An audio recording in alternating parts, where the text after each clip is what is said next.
3년 전에 뵀는데 기억하시는 분들 계세요? 우리 정 목사님만 기억하면 됩니다. 저는 잊어도 상관없습니다.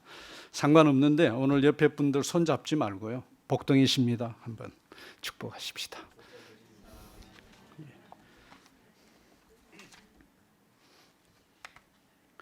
어떤 분들은 또 이래요. 진심이십니까? 이렇게 묻는 분들도 있어요.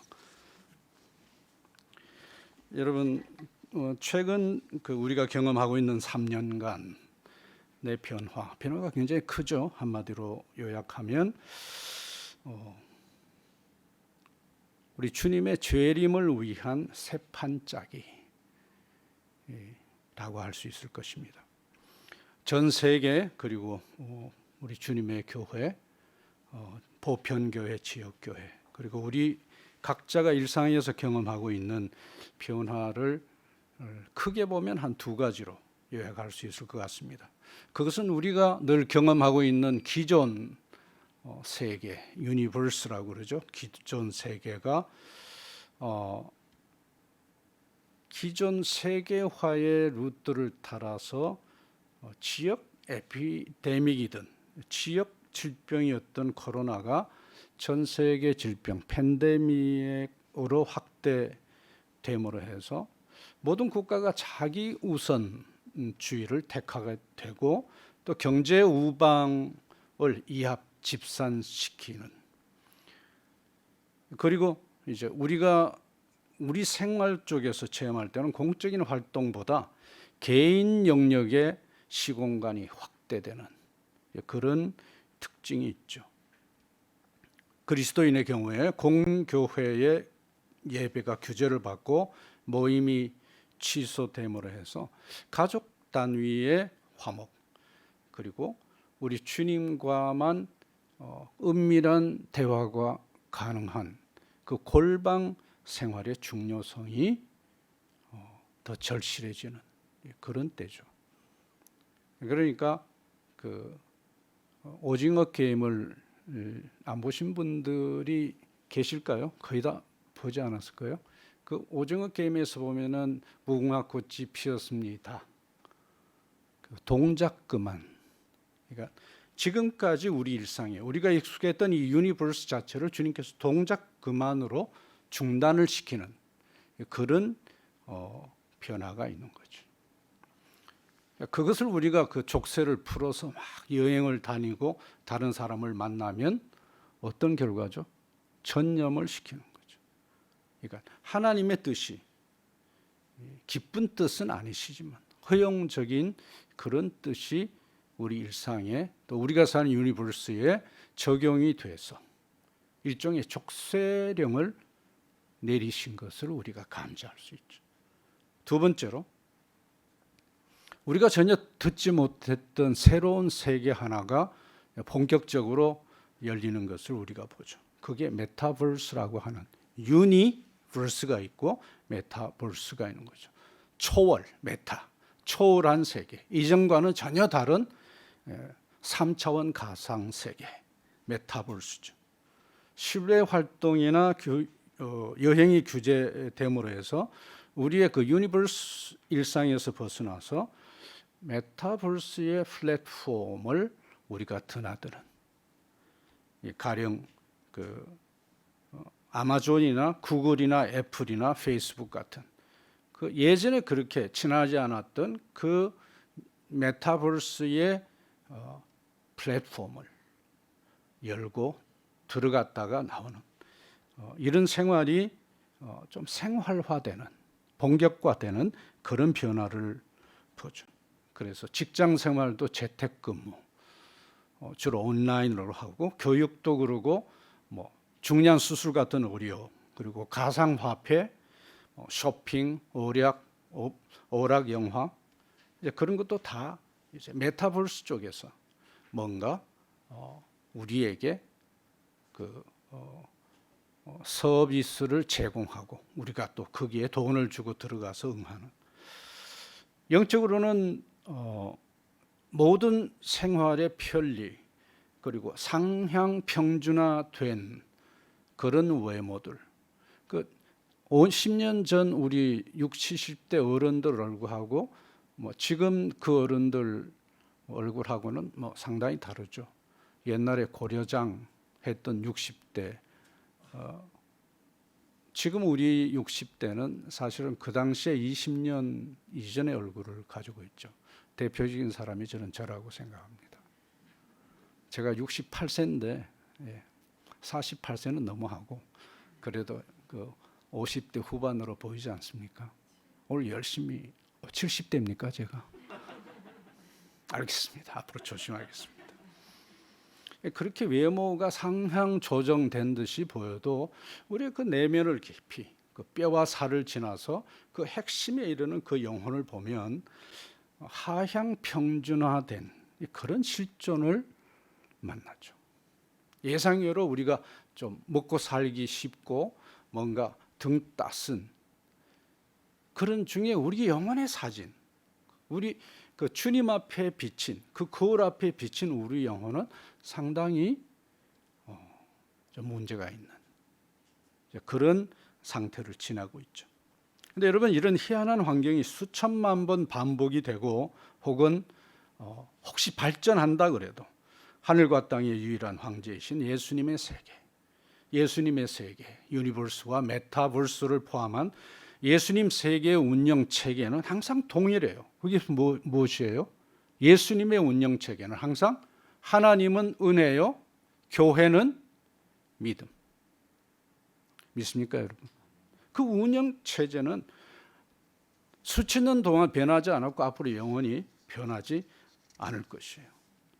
은혜와 믿음이라는 기존 운영 체제, 하나님은 은혜를 주시고 인생들은 믿음으로 응답하는 것. 에베소서 2장 8절이 잘 요약했죠. 우리가 그 은혜를 인하여 믿음으로 말미암아 구원을 얻었나니. 그리고 구원 이후도 동일하죠. 히브리서 11장 6절. 믿음이 없이는 기쁘시게 못하나니 하나님께 나아가는 자는 반드시 그가 계신 것과 그가 자기를 찾는 자들에게 뭘 주시는 분? 상 주시는 분이심을 믿어야 할지니라. 그 상은 어떤 상? 분명히 낙제성인데 우등상을 주시는 분. 할렐루야. 그만큼 이 코로나 시기는 혼자 있는 시간이나 그 가족과의 소중한 화목, 그리고 그것을 위해서 우리가 능력이 없고 우리가 무책임하다는 사실을 인정하고 능력 없는 내가, 하나님 앞에 자격 없는 아버지가, 남편이, 어른이 기도의 골방으로 들어가서 그 주님과 독대하는 그런 기간이어야 된다고 믿습니다. 그것이 마치 기차가 그 철로를 벗어나면은 탈선이고 그 기차가 그 길을 따라서 계속 철로 위를 움직여야 그 목적지에 도달하듯이 우리에게 주신 그런 세팅도 운명도 그런 것이라고 믿습니다. 아멘입니까, 여러분? 제가 말을 어렵게 하는가 봐요. 여러분들 저를 볼 때 굉장히 불안한 눈으로, 마스크를 써서 그런가요? 되게 불안하게 보였습니다. 근데 여러분, 우리가 읽은 이 마태복음, 이제 마태복음이니까 우리가 복음 얘기구나, 이게 일단 느껴져야죠. 복음. 세 사람의 신앙이 예수님께 칭찬받습니다. 백부장, 그리고 베드로, 그리고 오늘 우리가 본문에서 만난 이 수로보니게 여인. 8장 5절에 나오는 백부장, 주여 말씀으로만 하옵소서. 그러면 내 하인이 낫겠나이다. 그랬더니 주님께서 점령군 로마 군인, 사실은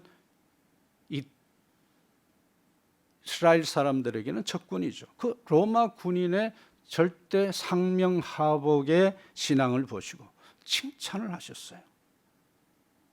이스라엘 가운데 너 같은 신앙을 가진 자는 아직 없었다. 그리고 16장 16절, 이스라엘 사람들 가운데 놀라운 신앙 고백을 한 그런 인생, 주는 그리스도시요 살아계신 하나님의 아들이십니다. 그랬더니 주님께서 진짜 기다리셨거든요. 오랫동안 이 주님이 누군지 12제자들이 그렇게 잘 몰랐어요. 믿기는 믿었는데 그 믿음이 시작된 거죠. 근데 이분이 하나님의 아들이고 제자들을 위해서 목숨까지 내놓는 그리스도라는 사실은 그때까지 몰랐던 거예요. 그것을 예수님께서 계속 기다리셨죠. 주는 그리스도시요 살아계신 하나님의 아들이시니다. 이 고백 때문에 하늘이 열리고 땅이 춤출 뻔했죠. 그만큼 예수님이 기다리고 또 기다리던 그 고백이 나옵니다. 바요나 시몬아 네가 복이 있도다. 이것을 알게 하신 분은 인생이 아니요 하나님이시다 하면서 큰 칭찬을 하시죠. 그날 이제 베드로가 대박을 경험하는, 별로 칭찬을 못 받았거든요. 근데 그때 칭찬을 받는, 예수님 쪽에서는 기다리고 기다리던 그 고백이 드디어 나오죠. 그렇지만 십자가 얘기를 하니까 베드로가 또 헛소리를 합니다. 마귀야 이렇게 얘기하시죠. 세 사람 중에 칭찬을 넘어서 우리 주님께 진짜 칭찬, 감탄을 일으키는 신앙 고백은 이방 여인의 입에서 터져요. 오늘 읽은 27절 보십시오. 주여 옳소이다마는 개들도 제 주인의 상에서 떨어지는 부스러기를 먹나이다.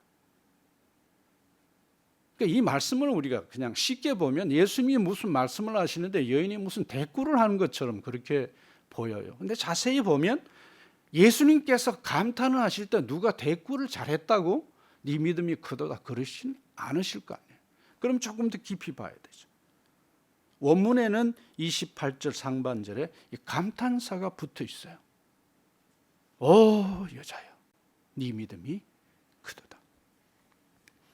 예수님은 이 여인의 정품 신앙을 칭찬을 하는 거예요. 그 정품 신앙은 예수님이 인정한, 예수님의 낙인이 찍혀지는 신앙이라는 뜻이죠. 그렇게 기다렸던 12제자들에게 먼저 있었던 게 아니고 이 여자로부터 이 신앙이 시작이 돼요. 그런데 이 여인은 그 좋은 신앙에 비해서 출신은 굉장히 좋지 않습니다. 마가복음 7장 26절을 보면 이 여인이 헬라인이요 스로보니게 족속이라 그렇게 했고, 우리가 읽은 이 마태복음 본문에서는 22절에서 가나안 여자 이렇게 소개합니다. 따라서 이 여인은 가나안 혈통의 스로보니게 출신으로 헬라어를 쓰는 그런 필부, 그렇게 이해할 수 있습니다.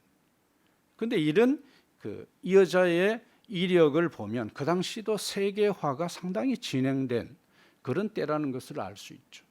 헬라 문화권 안에 알렉산더가 통치한 그 헬라 제국 안에 이렇게 다양한 그런 그 지역들이, 다양한 인생들이 각각 그 문제를 가지고 소원과 기도 제목을 가지고 살았다 하는 것입니다. 한편 믿음은 들음에서 나고 들음은 그리스도의 말씀으로 말미암는다는 로마서 말씀 10장 17절 말씀, 이 말씀을 두고 볼 때 이 여인의 이런 믿음의 근거가 된 것은 아무래도 그 당시에는 신약이 없었으니까 어떤 성경이었겠어요? 구약 성경이죠. 구약 성경 중에서 이 여인은 이스라엘 여자가 아니므로 히브리 정경을 봤을 리는 없고, 그 당시에 그 외에 딱 한 성경이 있었는데 그것이 무엇이었겠어요? 헬라어로 기록된 70인경. 70인이 번역했다고 70인경. 왜냐하면 그 당시는 성경이 두 종류밖에 없었죠. 그 여자가 성경을 통해서 만난 그 메시아는 번역된 성경의 위력을 보여주죠. 왜냐하면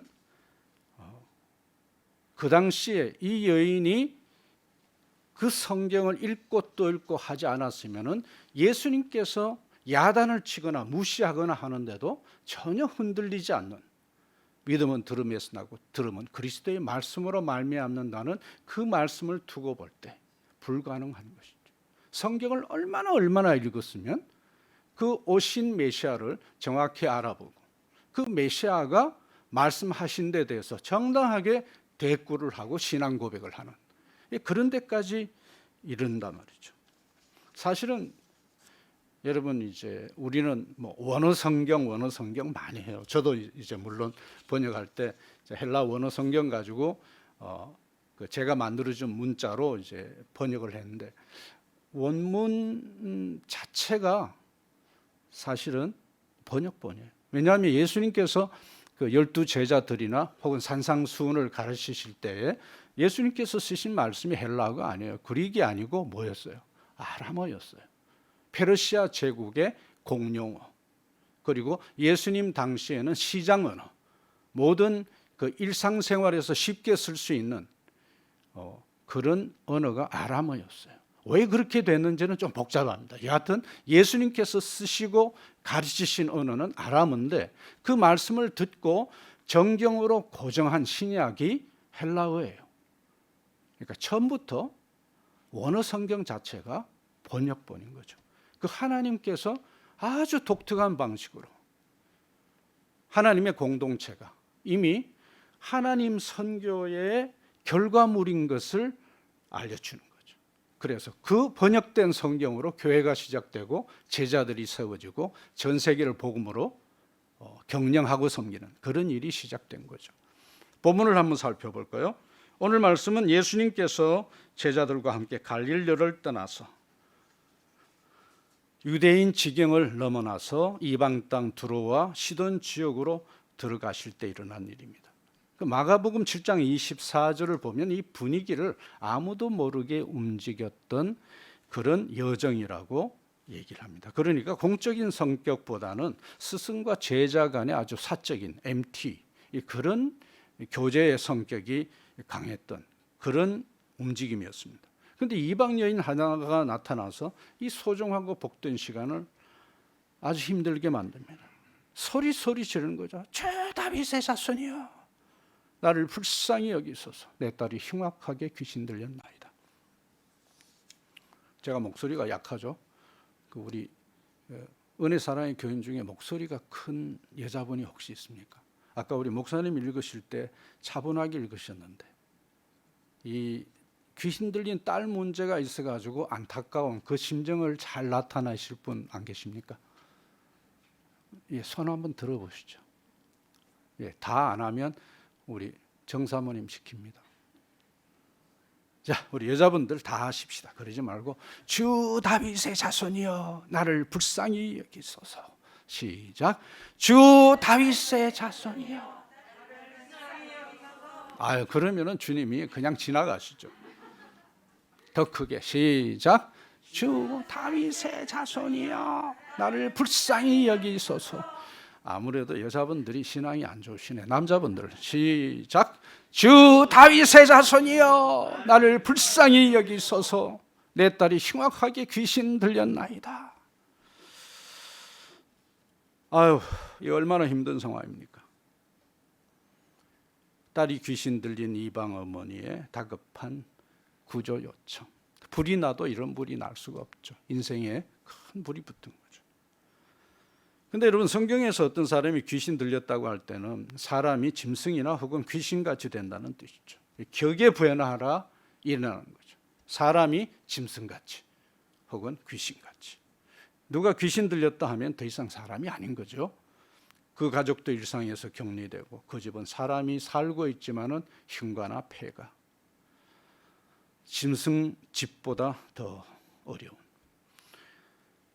이 여인의 삶이 얼마나 고독 그런 게 아니고 얼마나 찌그러지고 얼마나 망가지고 황폐했을까요? 내다 버리려니 내 딸이고 함께 살려니 지옥이고. 그러니 일상은 없어지고 혼란과 저주, 긴장만 계속되는 그런 매일매일 아니겠어요? 우리 집안에 치매 환자 한 사람 있고 내성마비 환자 그렇게 있으면 우리의 삶이 어때요? 다 황폐해지죠. 내가 사는 건지 살아도 되는 건지 이게 얼마나 오래 갈지 빨리 죽기를 위해서 기도할 수도 없고 같이 살면은 밑바닥이고 그렇죠? 그런데 어느 날 이 여자가 소문을 들었는데 그 예수님 소문, 그분이 바다 물리를 걷고 죽은 자를 살리실 뿐만 아니고 가장 이 여인이 놀랐던 복음은 뭐예요? 귀신까지 내어놓고 귀신 들린 사람을 온전케 하신 분이라는 사실. 마태복음 8장 28절에 보면 가다라 지방 그 무덤에 사는 귀신 들린 청년을 고쳐주죠. 12장 22절 귀신 들린 장님 벙어리를 고쳐주죠. 그리고 그분이 드디어 두로와 시돈 지역으로 들어오신다는 소식 듣고 그동안 학숙고대했던 대로 주님을 보자마자 미친 사람처럼 소리를 지르는 거죠. 주 다윗의 자손이야. 소리 지르는 거예요. 내 딸이 귀신 들렸으니 살려달라고. 부모는 그러잖아요. 나는 어떻게 되더라도 내 딸 살려야 되는데 사람 힘으로 내 힘으로 모든 인류의 모든 지혜와 능력을 합해도 고쳐주지 않는 사람보다 더 권세자인 귀신 문제니까. 근데 그렇게 소리를 지르는데 예수님께서 거절하신다. 무시한다. 이 거절하는 예수님, 무시하는 예수님을 유일하게 이 성경에서 볼 수 있어요. 23절 상반절 예수는 한 말씀도 대답지 아니하시니라. 그러면서 많이 이렇게 걸어가 버리신 것 같아요. 왜냐하면 두 번째 소리칠 때 뒤에서 있다 이렇게 얘기하니까 그 여자를 무시하고 걸어가신 거죠. 사실 구원의 주님이신 예수님의 무반응 충격이죠. 무시가 그 얼마나 이 여자에게는 모든 소망이 끊어지는 그런 단두대 같은 느낌일까요? 충격이죠. 왜냐하면 예수님 평소에 안 그러시고 그런 분 아니시거든요. 그런데도 이 여자는 끈질겨요. 끈질기게 따라붙습니다. 주 다윗의 자손이요. 주 다윗의 자손이요. 하도 그러니까 견디다 못한 제자들이 소리 지르는 저 귀찮은 여자를 조금 해결하시고 계속 우리들 많은 시간을 갖자. 우리의 MT에 열중하자. 그렇지만 제자들의 요청에 예수님께서는 동문서답하시기를 이렇게 말씀하시죠. 나는 이스라엘의 양 외에는 다른 데로 보내심을 받지 아니하였노라. 철저하게 거절 외면하시는 거죠. 그런데 여러분 성경을 보면 자비로우신 하나님, 우리 하나님은 참 자비로우시죠. God is good all the time. 외국 사람들 같이 예배하면 맨날 그 얘기하는데 자비롭죠. 어느 특정 민족을 전멸시키는 경우는 딱 한 족속밖에 없어요. 어느 족속이죠? 가나안 족속. 그들의 죄와 죄질이 너무 엄청나서 땅을 구역질 나게 만들고 하늘을 놀라게 하는 그런 수준이죠. 자기 자식들을 그냥 불태워버리고 온갖 그 우상 숭배로 음란 그리고 땅을 더럽히는. 따라서 1세기 때 예수님께서 사셨던 1세기 때 하나님의 구원 대상은 가나안 사람들이 전혀 아니었습니다. 저주의 대상이었죠. 구원 대상은 이스라엘에게 국한되어 있었습니다. 그래서 원문을 보면 이래요. 미안합니다, 여러분. 제가 여러분들보다 원문을 조금 읽는다고 자꾸 원문 그러는데 죄송합니다. 용서해 주십시오. 제가 인사드리겠습니다. 순서가 그래요. 이 가나안 여인을 보라 이렇게 되지 않고 보라 이 가나안 여인을.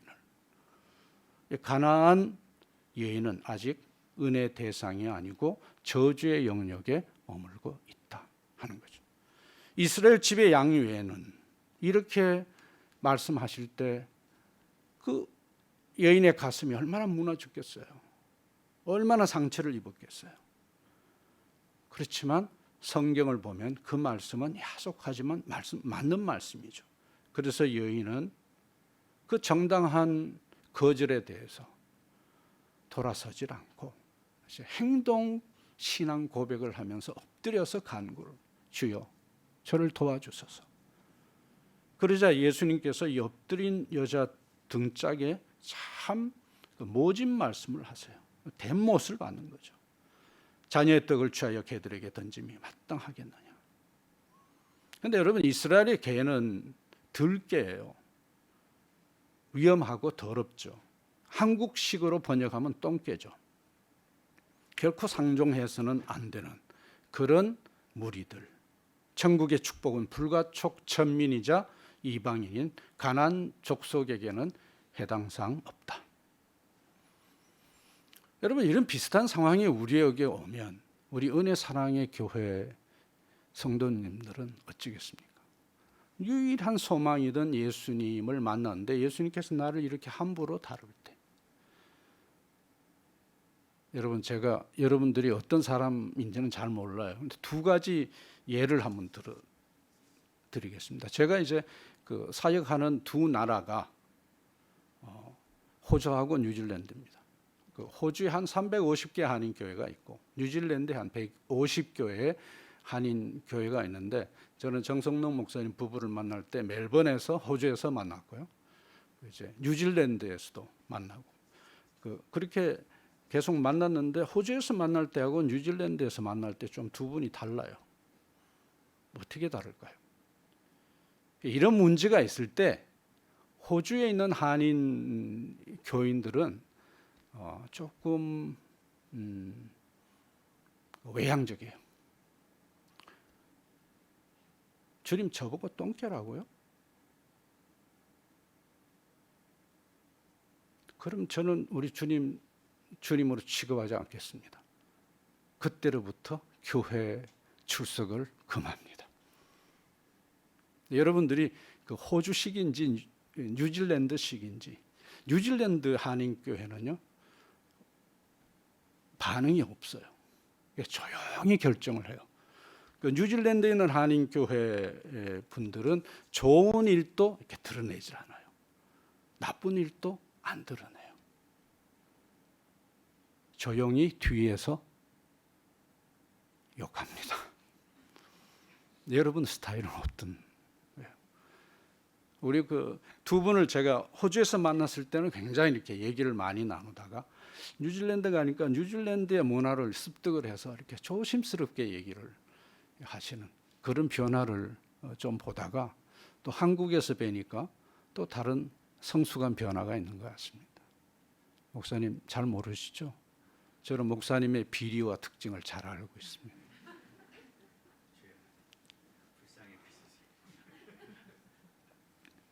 근데 이 여인은 참 특이하죠. 그 얼마나 그 신앙이 설리다 하면, 그렇게 확고하면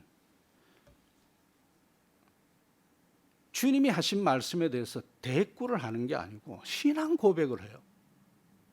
주님하고 막 얘기하다가 그냥 신앙 고백을 해버려요. 그거는 마리아가 자기 어머니지만은 예수님이 내가 육신으로는 당신의 아들이지만은 나는 메시아요, 당신은 인간 어머니이니 메시아의 일에 대해서 이러쿵저러쿵 얘기하지 마십시오.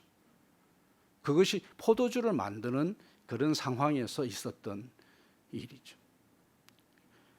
그 어머니의 위대한 신앙은 이거였죠. 그분이 무슨 말씀을 하시든지 그대로 해라. 그러니까 나는 이 메시아의 육적인 어머니지만 그분은 하나님이시다. 그러므로 이 포도주에 필요한 것을 제공하실 분은 이분이시고 그 뜻은 이분이 전적으로 가지실 것이니까 그분의 말씀을 따르라. 똑같은 고백이죠. 주여 올소이다마는 주께서 하신 말씀 맞습니다. 성경에 그렇게 기록이 돼 있고 이방인인 우리는 그렇게 푸대접을 받아야 합당한 똥개들입니다. 맞습니다. 그런데요, 개들도 제 주인의 상에서 떨어지는 부스러기를 먹나이다. 그러자 사람 속을 잘 아시고 귀가 밝으신 우리 예수님이 이 여인 속에 있는 놀라운 믿음을 막 즐거워하세요. 우리 주님이 참 멋있죠. 여자야, 여자야, 네 믿음이 크도다. 그걸 제자들 앞에서 공개를 하는 거예요. 사람이 보기에 인생 말전인데, 밑바닥인데 아무도 교제하고 싶지 않은 그런 인생인데, 예수님께서는 그 여자의 그 진상을 보시고 유일하게 예수님께서 이 여자의 가치를 인정을 해주면서 그 여자 속에 있는 그 놀라운 믿음을 삼위 하나님의 교제를 흔드는 그 고백을 한단 말이죠. 이런 예수님의 평가를 염두에 두고 이 여인을 한번 다시 보면 너무너무 귀한 자매죠. 가나안 출신이면서 귀신 들린 딸의 어미라는 선입관, 우리의 편견 때문에, 제자들의 그런 우월한 인종의식 때문에 우리가 간과한 중요한 내용 두 가지 발견할 수 있습니다. 첫째, 우선 이방인인 이 여자가 예수님께 귀신 들린 딸 문제로 접근하고 소리 지를 때에 주 다윗의 자손이여, 예수님 그렇게 하지 않고 주 다윗의 자손이여, 사회 금기어를 써요. 왜냐하면 메시아라는 고백을 그렇게 하는 것입니다. 로마의 속국으로 있던 이스라엘의 왕이나 의결기관이었던 산헤드린의 결정을 뿌리부터 흔드는 그런 고백이죠. 무시하는 행위였습니다. 그 어려운 얘기를 가나안 여인이었던 이 여자가 정식으로 소리소리 지르면서 고백을 하죠. 12 제자들도 하지 않았던 그런 때입니다. 그 행동은 마치 이래요. 21세기에는 아프가니스탄을 다시 재점령한 탈레반에게 가서 모하메드는 가짜 선지자라고 소리를 지르는 만큼이나 위험한 거죠. 목숨 걸고 그 고백을 하는 거죠. 귀신 들린 딸의 어미로서 태생적으로 긍휼의 길이 막힌 인생이 누구에게 도움을 청할까? 얼마나 오랫동안 갈등하고 고민하고 잠 못 자고 몸부림쳤을까요? 내가 저주받은 인생 맞지만 메시아에게 내가 긍휼을 구할 수 있겠다. 성경을 보면. 그래서 주 다윗의 자손이여, 미친 여자처럼 소리를 지는 것입니다. 우리 다시 한번 다 같이 한번 해볼까요? 주 다윗의 자손이여, 주 다윗의 자손이여. 그 다음에요, 나를 불쌍히 여기소서. 내 딸이 흉악하게 귀신 들렸나이다. 사실은 누구 기도를 대신해 주는 거예요? 내 딸. 이 딸의 문제는 메시아가 아니면 해결 안 된다는 사실을 아는 거죠. 그 유일한 근거죠. 두 번째로 놀라운 것은 이 여인의 메시아가 아니죠. 이 여인은 예수님을 이스라엘의 메시아 정도로 아는 그런 신앙이 아니었다. 이 여자의 성경을 보는 눈이 깊은 거죠. 자기와 상관되는, 딸과 상관되는 그런 약속인 것을 심령 깊이 확인을 해버린 거죠. 세상 무서운 게 없어지는 그런 상태가 되는 거죠. 그녀는 이스라엘 구원을 회복하는 하나님의 약속 뒤에 반드시 부록처럼 붙어있는 이방 구원의 내용을 확인하고 붙든 거죠. 구약의 사도행전, 선교행전인 이사야서 49장 6절 말씀, 또 내가 너를 이방의 빛으로 삼아 나의 구원을 베풀어서 땅끝까지 이르게 하리라. 이스라엘 사람들에게 약속하는 건지 이방인에게 약속하는 건지 그것은 중요하지 않습니다. 만민에게, 이스라엘과 이방인 만민에게 하신 약속이기 때문에 우리도 해당이 되는 거죠. 이 여인에게 해당되는 거죠. 할렐루야. 이방인에게는 이 약속이야말로 똥개가 사람으로 회복되는 놀라운 복음이었던 거죠. 이 여자가 이것을 발견하고 얼마나 춤을 추었을까요? 눈에 선하잖아요. 내가 개처럼 살지 않아도 되네. 나도 살만하네. 그래서 주여 홀싸이다마는 개들도 제 주인의 상에서 떨어지는 부스러기를 먹을 수 있나이다. 그렇게 예수님 앞에 선포를 해요.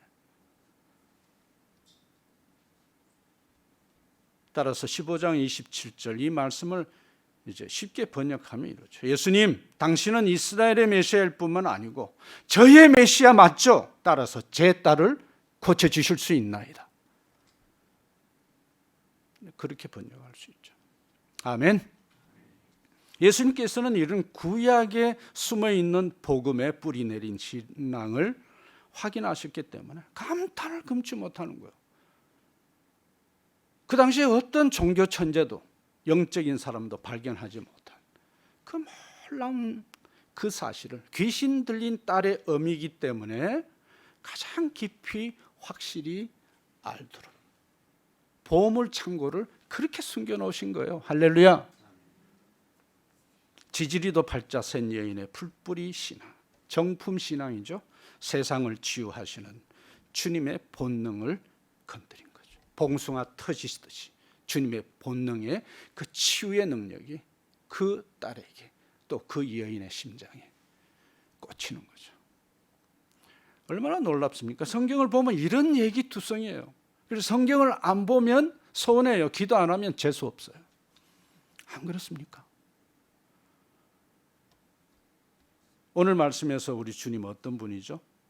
첫 번째, 우리 주님은 가끔 우리를 험하게 다루시기도 하시더라 하는 겁니다. 근데 잘 보면 주님의 이 거절의 전략이나 무시의 전략은 반드시 내 신앙을 업그레이드 시킬 목적으로만 제한적으로 동원되더라 하는 것입니다. 이 가나안 여인의 경우에 주님은 기초적인 신앙 고백을 들으셨죠.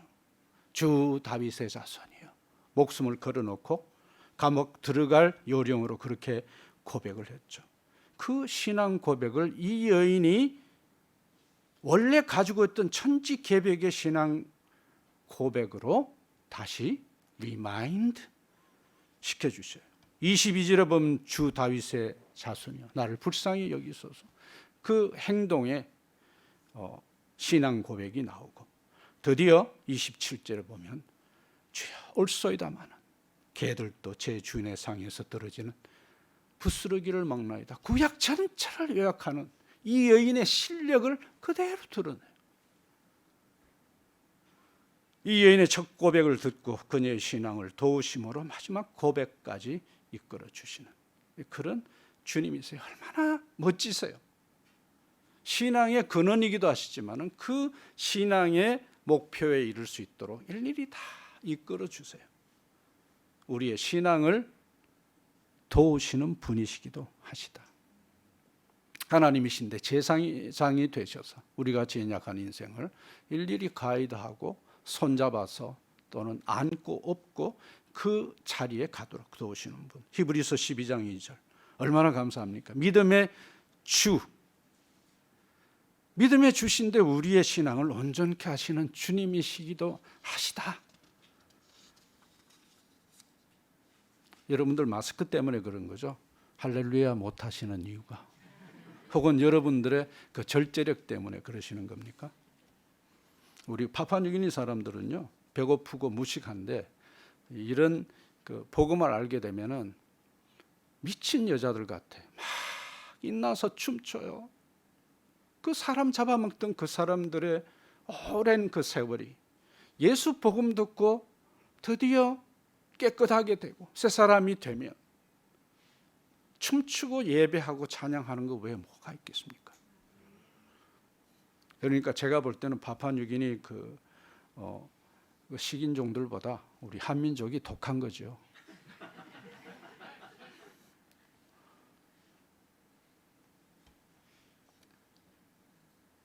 그러니까 안 그러면 여러분들이 상처를 많이 받아서 그러실 수 있어요. 이런저런 상처.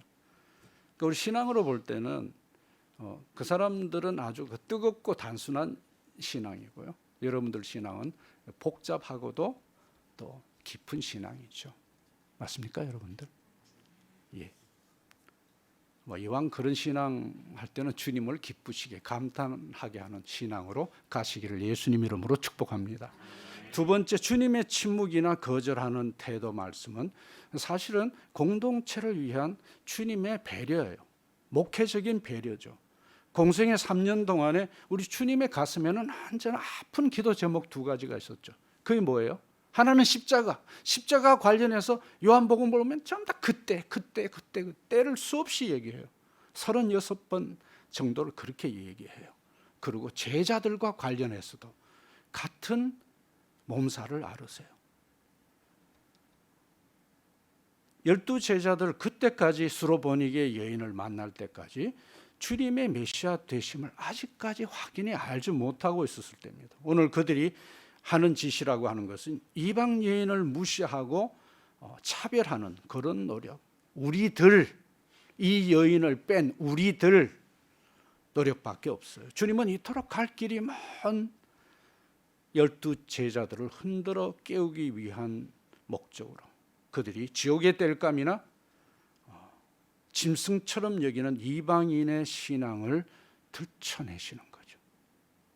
말씀에 확실한 뿌리를 내린 그 메시아 신앙 공개하면서 제자들을 사실 찬물을 끼우고 도전하는 거죠. 우리 주님이 이 여인의 소원을 들어주시기도 하시지만은 사실 주님의 마음속에 가장 중요한 어젠다가 뭐예요? 제자들인 거죠. 이 제자들이 십자가의 복음을 앞으로 전할 거니까. 십자가와 제자. 근데 이 제자가 늘 방해가 돼요. 그래서 오늘 사건을 볼 때 누가 충격을 가장 먹었을까? 분명히 12 제자들이 예수님께서 이 미친 여자 같은 여자의 신앙을 들춰내서 막 칭찬을 하니까 12 제자 중에 누군가가 굉장히 자존심을 상하고 큰일 났다 싶은 제자가 있었을 거예요. Guess whom? 누구겠어요? 이거 대답 안 하면 제가 설교를 할 수가 없습니다. 누구요? 이야. 저런 분들은 빨리 선교사 하셔야 되는데 이러다가 수석 제자의 자리를 이 여자에게 빼앗길 수도 있겠다. 그래서 베드로가 분발했는지 성경은 기록이 없어요. 근데 흐름을 보면 그래요. 이 마태복음에서는 우리가 읽은 이 본문은 15장에 있고 마태복음 16장의 가이사랴 빌립보 지역에서 베드로가 고백하는 것은 16장 16절이죠. 그 한 장 뒤에 드디어 베드로의 신앙 고백이 그때 나와요. 주는 그리스도시요 살아계신 하나님의 아들이십니다. 그것이 우리가 지금까지 이 여자의 신앙 고백을 무시하고 베드로가 했다 그러는데 아니요, 그 전에 먼저 있었어요. 그보다 더 큰 고백. 주여, 그 말씀이 맞습니다마는 걔들도 제 주인의 상에서 떨어지는 부스러기를 먹나이다. 메시아를 가장 잘 요약하는 것은 이방 여인의 입에서. 왜냐하면 이스라엘 사람들은 그런 영역에 신경을 쓸 이유가 없으니까 온전한 메시아를 오히려 볼 수가 없는 거죠.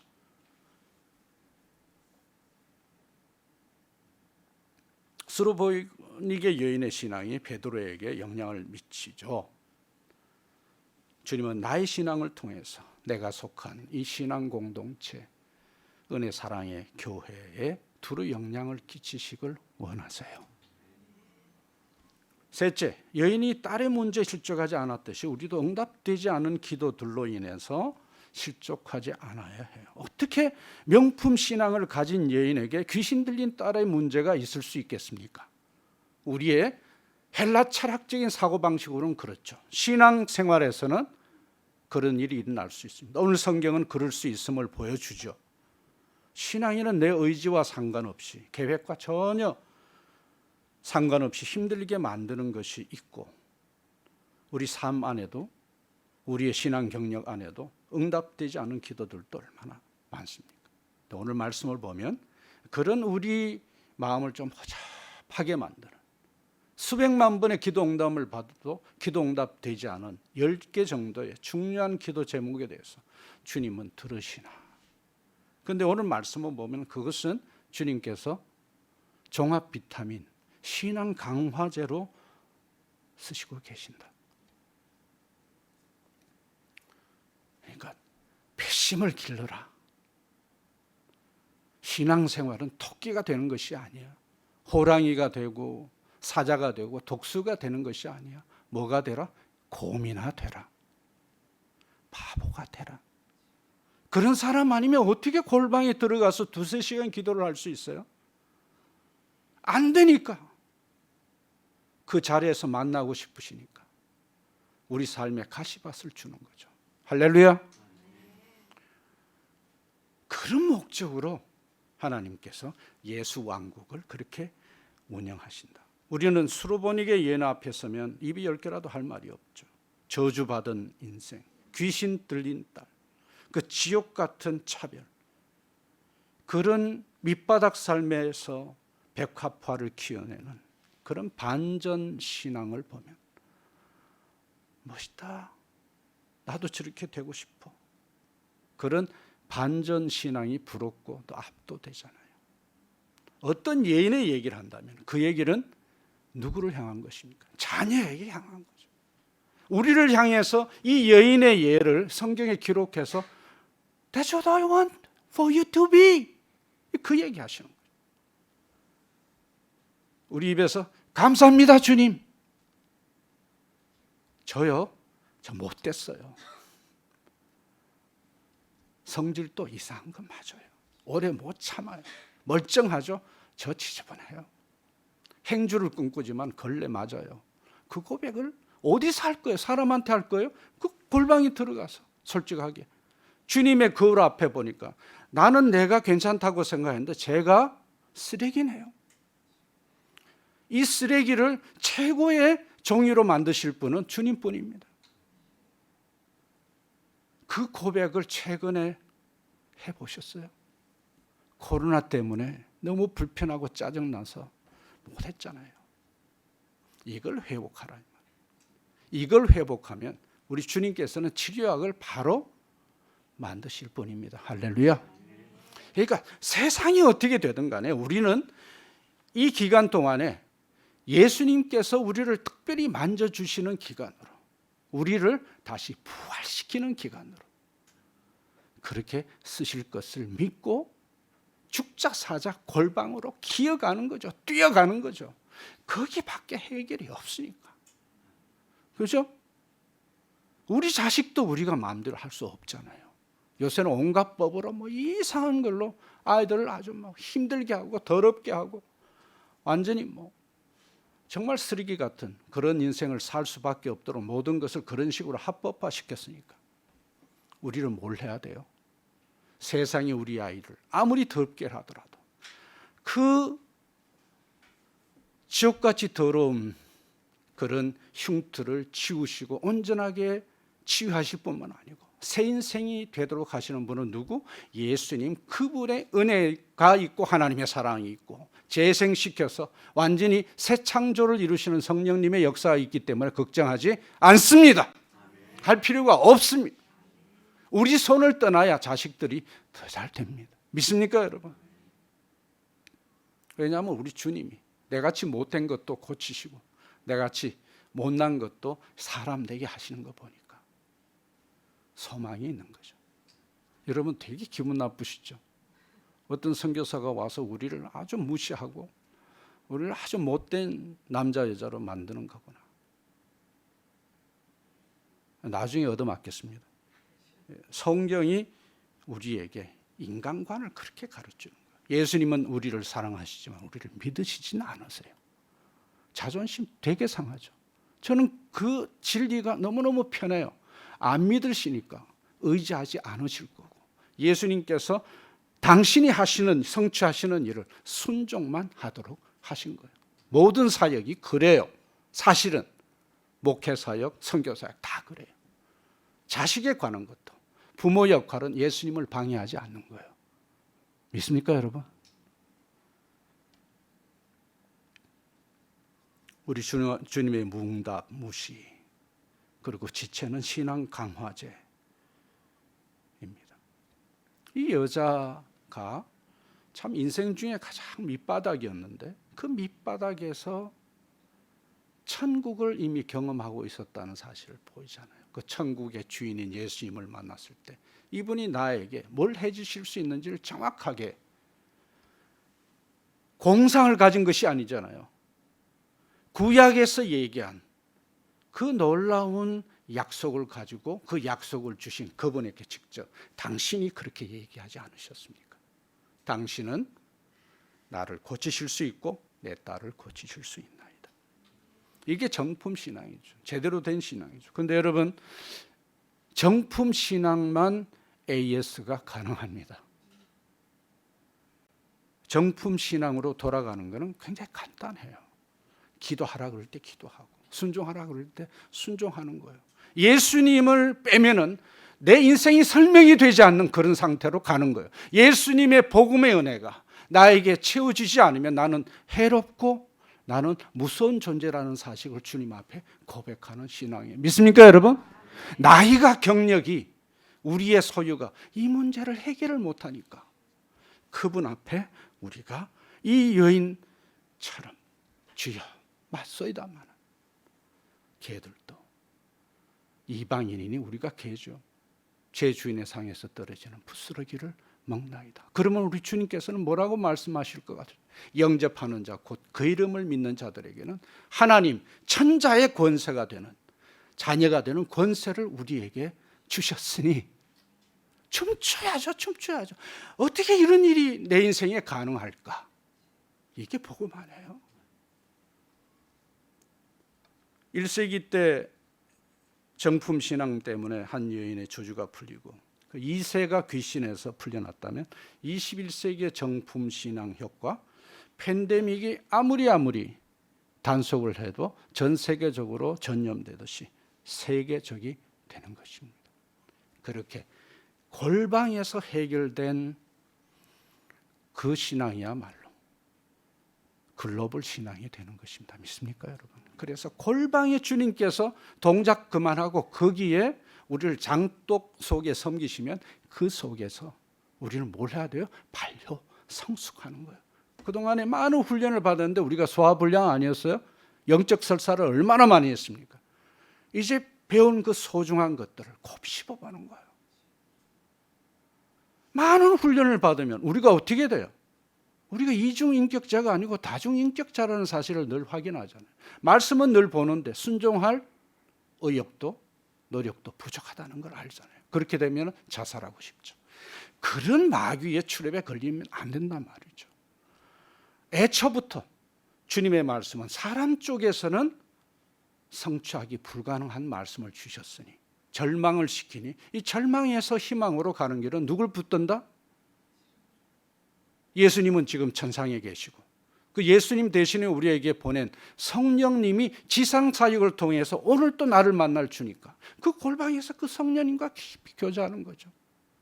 이 부질없고 방해되는 이 인간을 오늘 또 처리하시지 않으시고 다시 만나서 마치 귀족 대접하듯이 종합 선물 다 주면서 어차피 그런 상태는 어두움이니까 빛으로 오셔서 나를 밝게 만들어 놓고 사람 구실하도록 오늘 또 그 은혜를 주지 않습니까?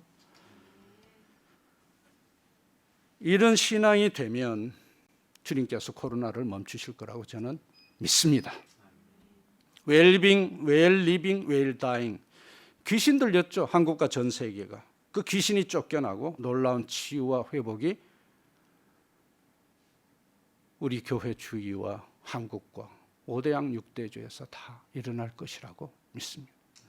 주님께서 마음 곱깝게 생각한 교회 문제, 우리의 문제 자체를 골방에서 해결하면 드디어 우리 모두가 복의 근원이 되는 것을 보고 싶어서 기다리고 기다리다 지치시니까 동작 그만 이렇게 하십니다.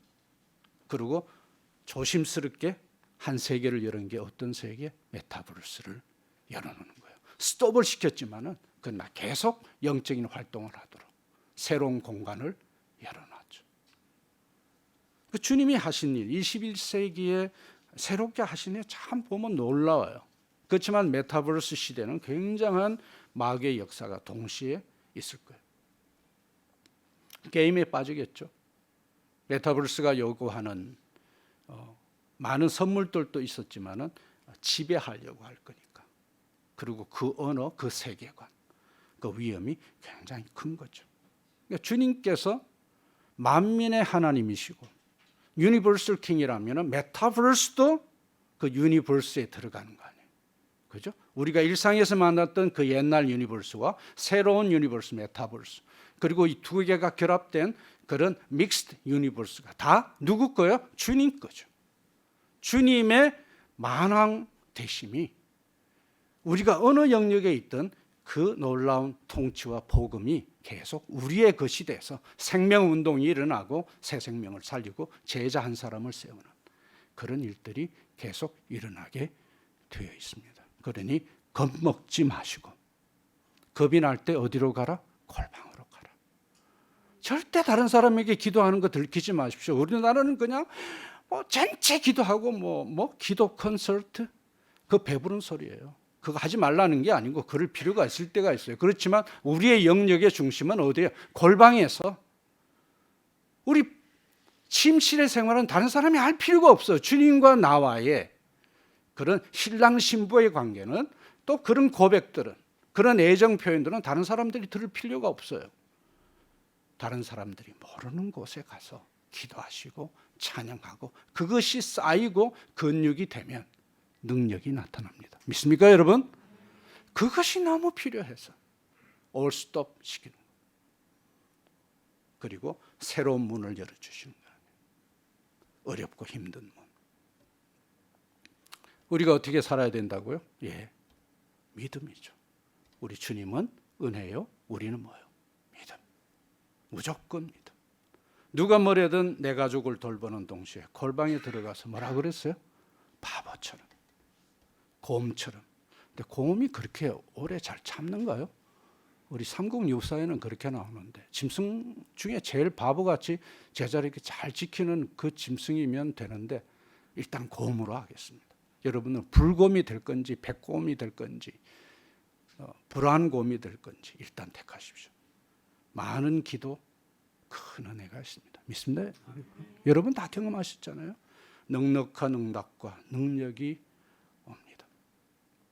이 모든 것을 다시 한번 주님의 말씀에 거울 앞에 가면, 그러나 인자가 올 때 믿음을 보겠느냐. 복음에 관한 믿음이죠. 복음에 관한 믿음. 은혜 사랑의 교회 성도 여러분, 현재 돌아가는 상황을 종합해 보면 그 시점이 어떻게 돼요? 계시록이 예언한 최후의 천지개벽, 은밀히 진행되고 있는 것을 우리가 알 수 있죠. 자연히 그 아버지의, 우리 맏형의 첫 열매시니까 그분의 심중을 우리가 알 수 있죠.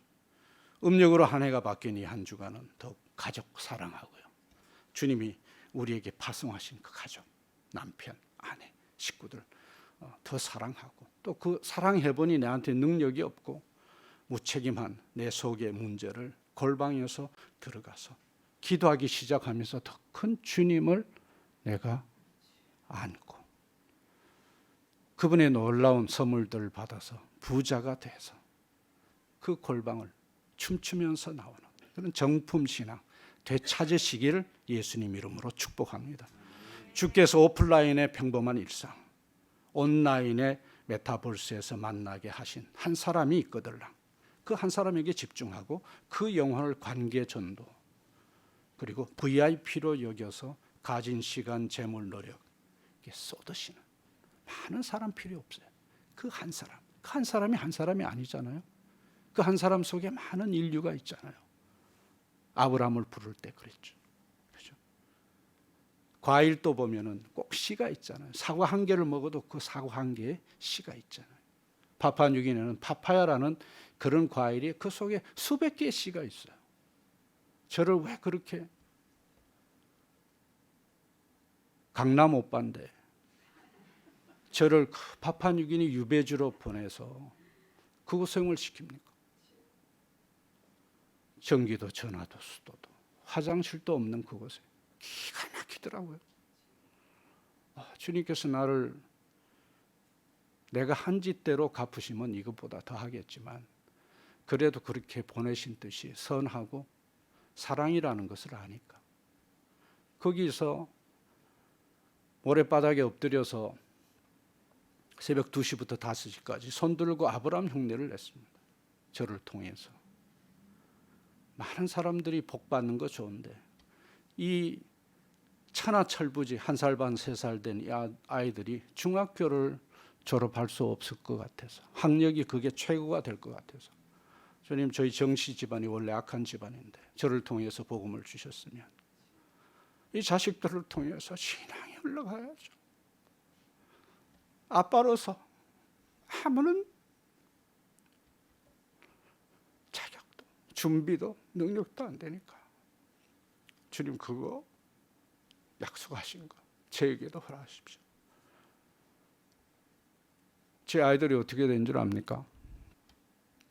저희 고향의 하나님께서 한동대를 만드셨어요.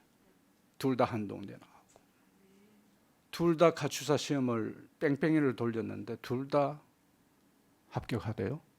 내 아들이 아니죠. 더 이상 이런 얘기는 저희 집 사람 들으면 또 야단 맞는데, 저희 아이들 둘 다가 그 중학교 학력 그 정도 되면 좋겠다 하나님 앞에 기도했는데 둘 다 옥스퍼드 나왔습니다. 제 아들이 아닌 거예요. 그 불쌍히 여기신 거죠. 무슨 자격이 있는 게 아니죠. 준비도 허술했죠. 그 파푸아뉴기니 촌놈들이 어떻게 영어책을 그렇게 쉽게 읽어낼 수 있을까요? 정씨 집안은 귀신 들린 집안이에요. 만나면 맨날 싸워요. 얼굴 좀 괜찮고 돈 많고 뭐 경력이 괜찮다고 맨날 싸워. 어릴 때부터 난 저렇게 죽어도 안 살겠다. 대안이 있어야죠. 제가 정몽주 할아버지의 30대 직계손입니다. 정몽주 할아버지는 뭐 학문은 좋은데 성격이 안 좋더라고요.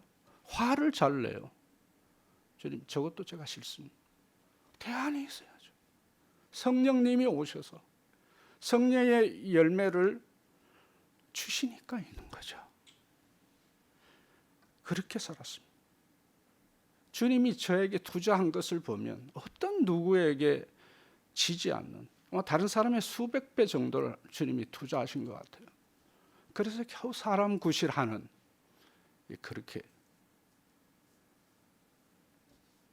오늘 말씀은 귀신 들린 한 명의 딸에게 집중하는 이방인 엄마, 또 그 엄마에게 집중하는 예수님 보여주죠.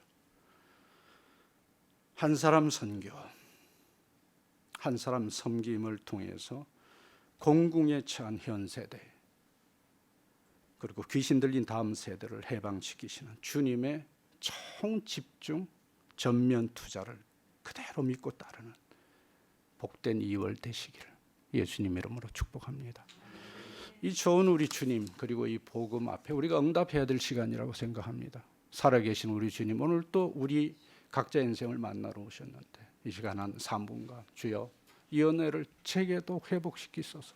어느 한때 그런 때가 있었고, 또 어떤 분들은 그렇게 잊어버린 때가 멀지 않은 분들도 있습니다. 어떤 사정이든 간에 주여, 내가 이 주님을, 적어도 이 여인보다는, 이방인이지만 이 여자는 아직까지 주님의 자손이 아니었으니 주님의 자녀인 내가, 주여 내가 주님을 사랑합니다. 그러나 해로웠습니다. 주님 발을 많이 걸었죠. 용서해 주시고, 저는 어떻게 되든 간에 우리 이웃은, 다음 세대는 살아야 되지 않겠습니까? 저 기도 들어주시고 저를 풀어주시고 다음 세대를 살려주십시오. 그리고 우리에게 찾아온 다민족 다문화 사람들에게까지 제 기도가 임할 수 있도록 주여 하나님 사람 되게 해주십시오. 한 3분간 주님 앞에 나가시고 아뢰십시다.